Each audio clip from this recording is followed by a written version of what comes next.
Thank you very much, Madam President.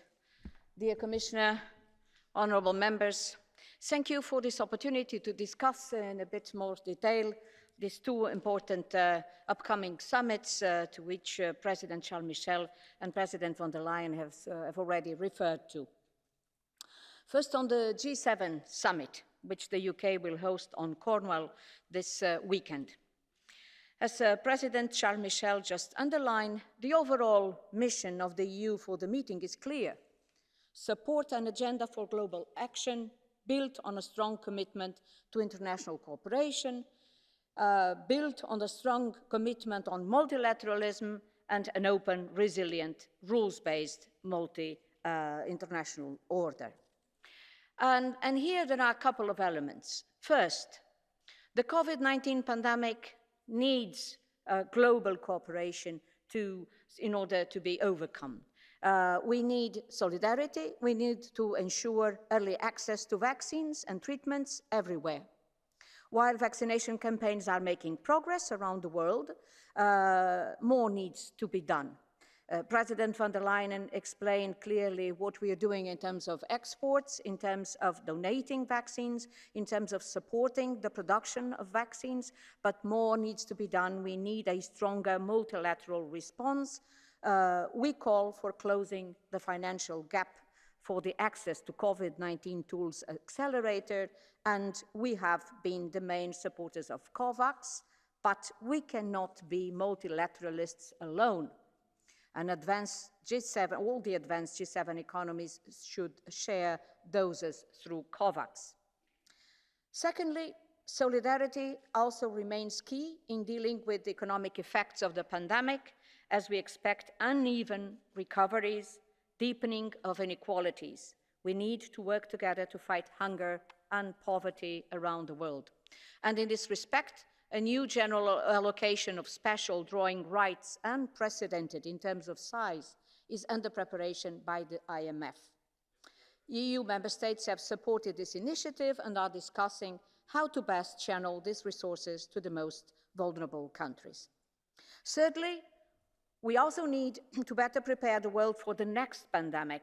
A number of initiatives are ongoing with the recent Rome Declaration of Principles released by the Global Health Summit and discussed at WHO, including on an international treaty on pandemics. This should not be a missed opportunity. Furthermore, the UK G7 presidency has put forward a very ambitious agenda on climate and biodiversity against the background of the two important events of this year, the COP26 on climate and the COP15 on biodiversity. Success at the COP26 will depend on the level of ambition of all parties. The EU has already submitted its ambitious NDC. It would be important that the G7 shows an equal, stronger level of ambitions and leadership with clear commitments. The EU is also committed to working with the G7 partners to adopt new ambitious global targets on biodiversity for the COP15. Our own EU 2030 biodiversity strategy is a testimony to that. Finally, another very important topic regards international taxation. We are at a crucial juncture on OECD-led negotiation for a broader overhaul of the rules on international taxation of the largest multinational enterprises. We welcome the fact that the G7 has reached a consensus on the framework for an overall agreement, and we hope that this agreement at G7 level would indeed form a good basis for further work, both within the G20 and at the level of the OECD. Honourable members, now turning to the upcoming summit with the United States, I would like to stress the symbolic importance of this event. It will take place as a part of President Biden's first foreign trip, 7 years after the previous summit, upon an invitation by President Charles Michel. The United States and the EU represents 780 million people who share democratic values. It is also the largest economic relationship in the world. We have a chance and a responsibility to help people make a living, keep them safe, fight climate change, and stand up for democracy and human rights. We would like to see this summit to agree with the US on an ambitious cooperation agenda in 4 key areas: fighting the COVID pandemic and driving forward a sustainable global recovery; second, protecting our planet and fostering green growth; third, strengthening trade, investment and technological cooperation; and fourth, building a more democratic, peaceful and secure world. We expect that leaders will agree on a very concrete and ambitious set of deliverables in all these 4 areas. And we believe that this event has the potential to be a key milestone in renewing and re-energizing our partnership. A strong transatlantic partnership is vital to ensure and to contribute to our common security, stability and prosperity. A renewed transatlantic agenda is necessary to find joint answers to global challenges and make it deliver for our citizens. We hope that the summit will not be a one-off event, and that regular exchanges between the EU and the United States will resume at different levels. Discussions in preparation of the summit are underway, both with EU member states and on the US side. And today's exchange, I'm sure, will provide a timely and important input into the summit preparations, and I'm very keen to listen to your views. Thank you very much for your attention. Thank you very much, Madam Zacharias. I now ask and invite Executive Vice President Dombrovskis to address the statement on behalf of the Commission.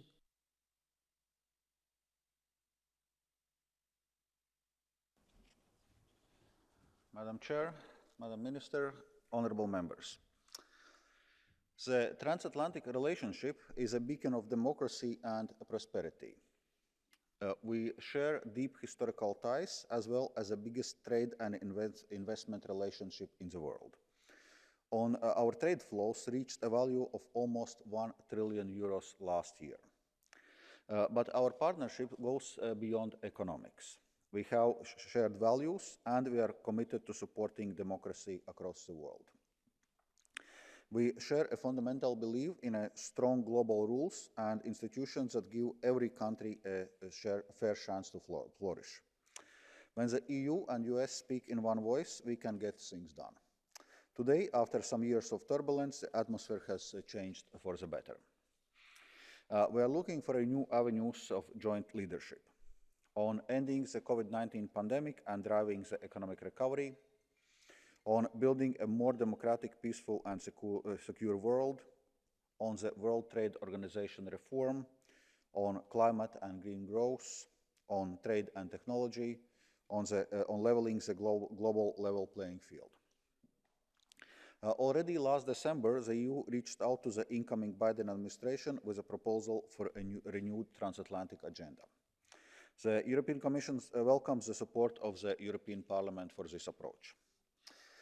We are engaging intensively with our American counterparts to translate our intentions into action.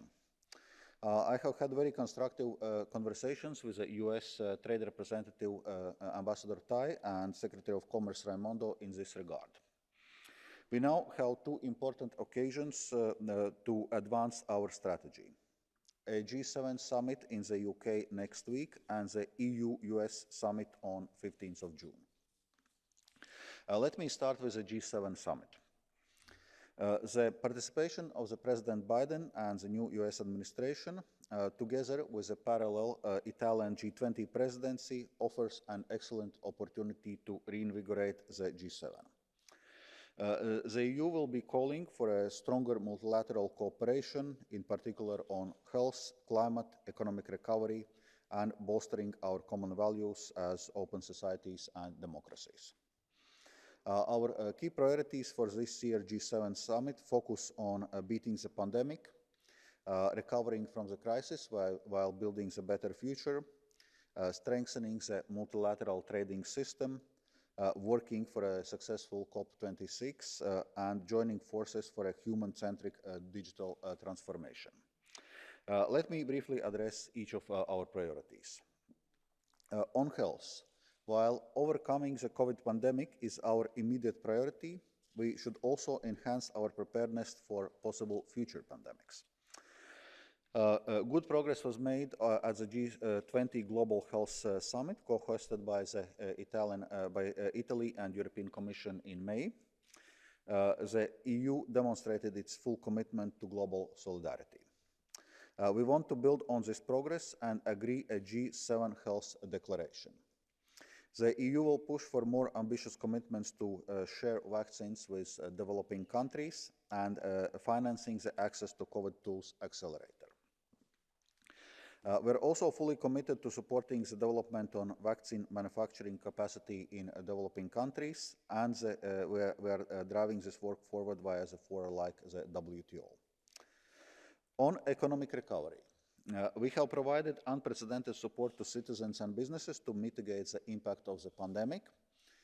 Given the magnitude of COVID crisis economic impact, this support has proven very successful. At the G7 summit, we will insist that the economic support should not be abandoned too early, but should still be maintained to allow the recovery to gain proper ground.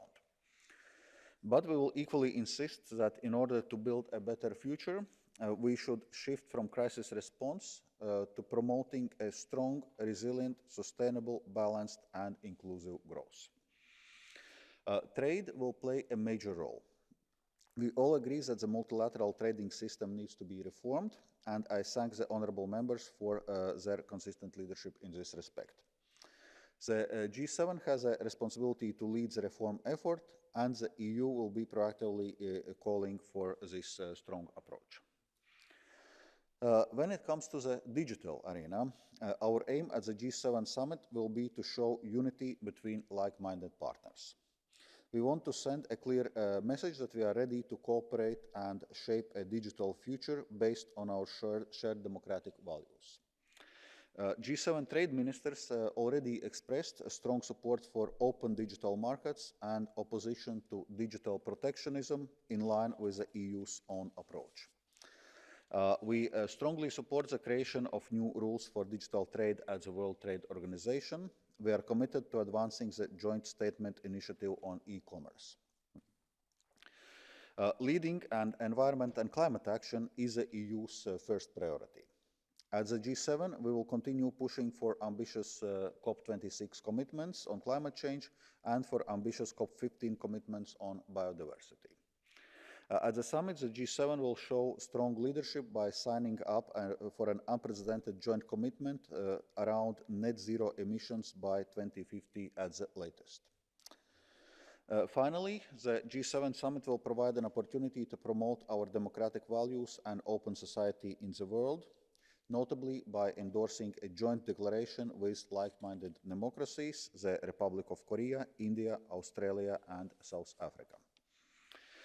We want to engage with our international partners on geopolitical challenges, including the latest developments in Russia and Belarus.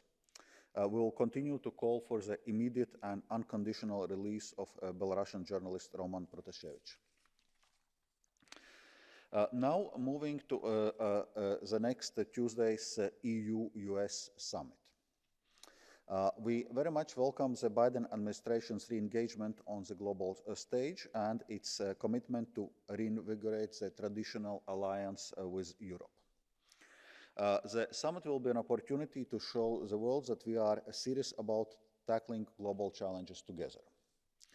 We will commit to upholding democracy and human rights, to ending the pandemic and addressing global health in general. We will also commit to protecting our planet and supporting an economic recovery that benefits everyone. We also hope that the summit can deliver a more positive trade agenda. We will commit to collectively addressing the challenges stemming from non-market economies. And as a trust and confidence building measure, we have to de-escalate and solve EU-US trade disputes.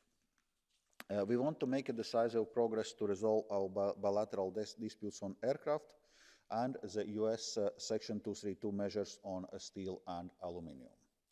On the latter, we send a clear signal to the US on our willingness to solve this issue in a fair and balanced way by suspending the automatic doubling of our legitimate countermeasures. It is now for the US to walk the talk. Beyond immediate priorities, the EU and US should move closer when it comes to defining technologies, green and digital economies, and societies of the future. To that end, the EU has proposed to establish a Trade and Technology Council to deliver transatlantic leadership in the area of trade and digital based on our shared values.